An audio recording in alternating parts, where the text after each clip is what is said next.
Boa noite, pessoal. Nós estamos aqui para a nossa quinta aula do GVIL, do GVida. Hoje nós vamos falar sobre, aí na página 12 da apostila de vocês, nós iremos falar sobre a igreja primitiva e os pequenos grupos e a sua importância.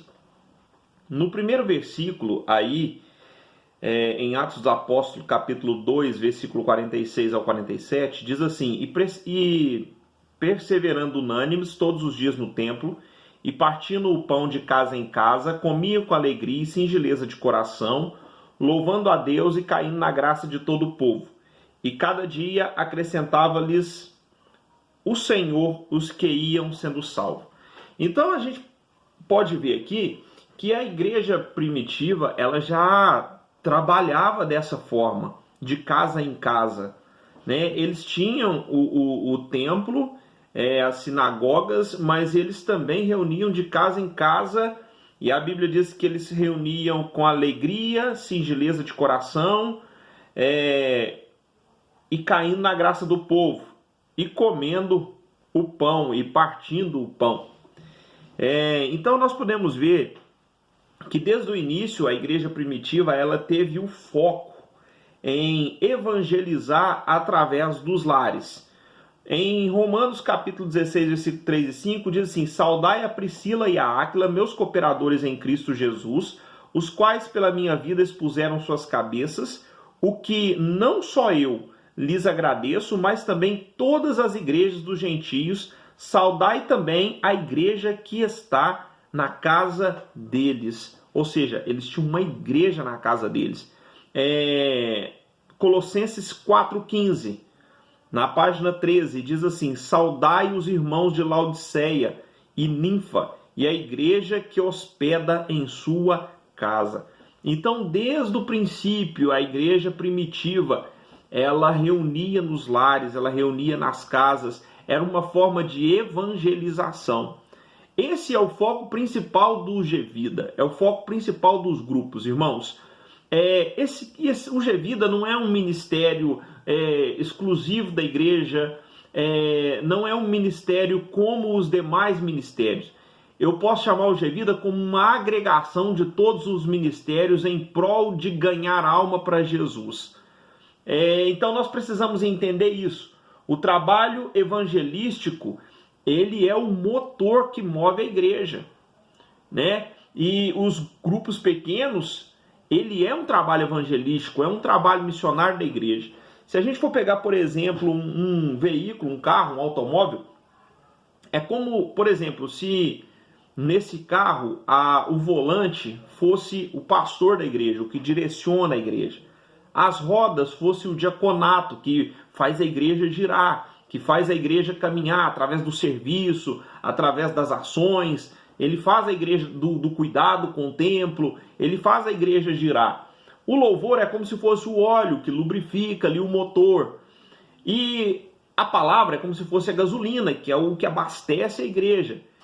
E o evangelismo é o motor que faz a igreja mover, que faz a igreja andar de verdade. Sem ele não tem condição de uma igreja movimentar, senão um carro não se movimenta sem o motor. Então uma igreja também não movimenta sem o trabalho evangelístico. O problema é que hoje muitas das igrejas estão deixando o que era primordial para ser secundário, né? As igrejas estão mais preocupadas hoje com seus eventos, mais preocupadas hoje, eu estou dizendo as igrejas em geral, irmãos, mais preocupadas com seus eventos, mais preocupadas com as suas festas, mais preocupadas com os seus movimentos do que propriamente com fazer ela caminhar, fazer ela andar, que é o trabalho evangelístico. E nós precisamos nos alertar para isso, porque a palavra de Deus nos chamou primeiramente. Jesus, na sua grande comissão, ele diz assim: ide e fazei discípulos. E nós só vamos conseguir fazer discípulos se a gente for. A igreja não pode ser estática, né? O estático é o templo, não a igreja. Uma igreja estática é uma igreja à mercê da queda. Não vou dizer da queda da igreja, de falência da igreja, mas da falência espiritual.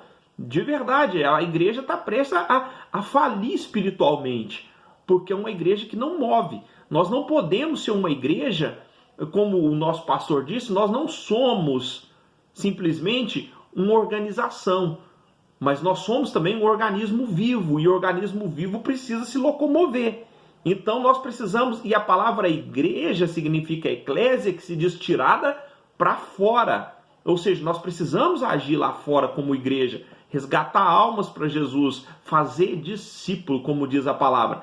Então nós precisamos entender isso. Os pequenos grupos é uma forma evangelística da igreja, é um trabalho evangelístico da igreja, é uma forma da igreja evangelizar, é uma forma da igreja conquistar a alma, conquistar vidas para o reino, é a forma da gente cumprir o chamado de Jesus para a nossa vida, né? E aqui a gente pode ver que desde o princípio da igreja primitiva, ele já tinha esse cuidado. Então, o pequeno grupo é nada mais, nada menos que você fazer da sua casa uma igreja. Você fazer do seu lar uma igreja. E é aqui que é o segredo. Tudo que você é e tudo que você tem precisa ser para serviço do reino. Né? Você não pode ter nada para você. Olha para você ver o que a palavra de Deus nos diz no livro de Tiago. Pedis e não recebeis, porque pedi mal para gastar nos vossos próprios prazeres. Ou seja, a gente pede e não recebe porque a gente pede pra gente. E a nossa vida aqui na terra deve ser em função do reino. Ou seja, se você tem um carro, ele precisa estar a serviço do reino de Deus. Se você tem uma casa, ela precisa estar a serviço do reino de Deus.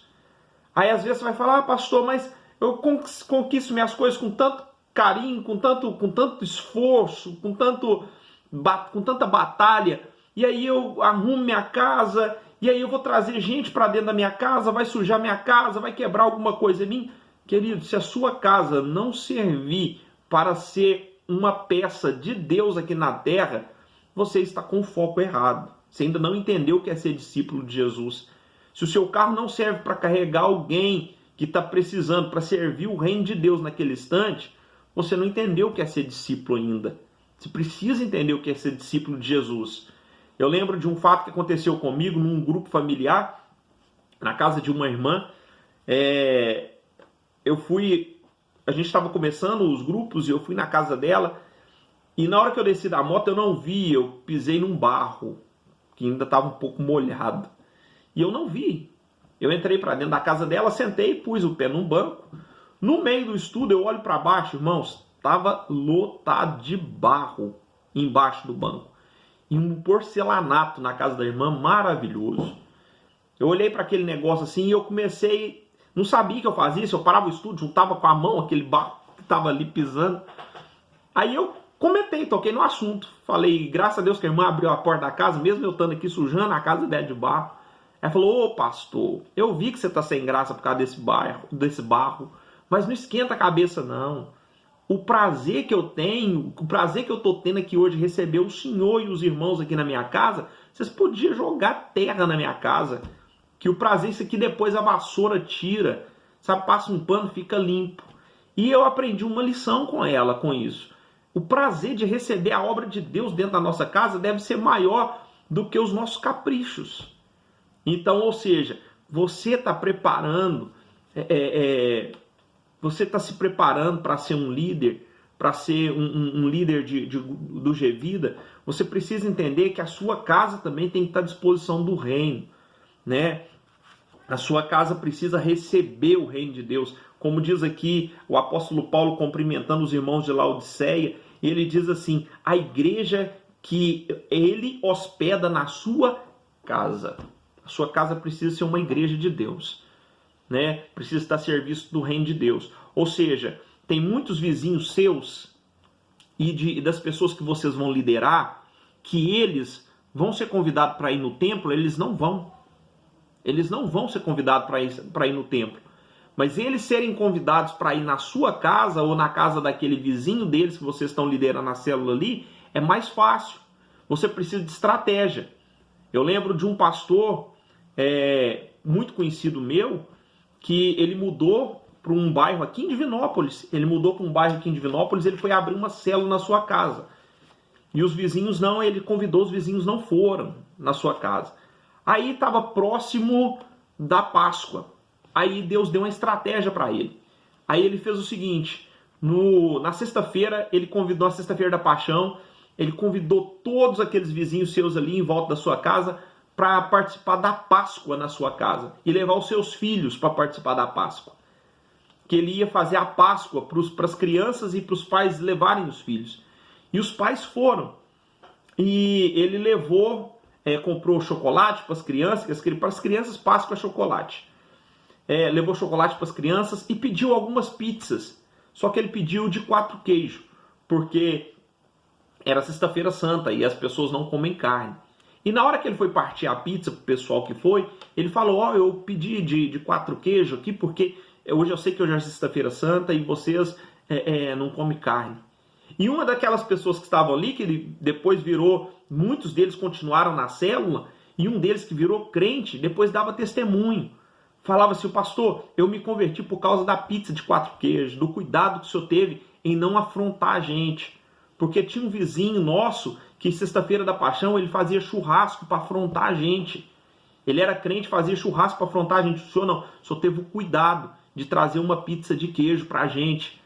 E isso cativou aqueles vizinhos e ele montou a célula só com os vizinhos. Não tinha ninguém de igreja na célula dele, era só os seus vizinhos. E a casa dele virou uma igreja. Então o que nós precisamos entender é isso, a nossa casa, nós temos que ter estratégia para trazer as pessoas para dentro da nossa casa e fazer da nossa casa uma igreja de Deus, para depois a gente levar essas pessoas para o templo. Tá bom? Então a aula de hoje é a igreja primitiva e os pequenos grupos e a sua importância. A nossa casa, serviço do reino de Deus. Deus abençoe vocês.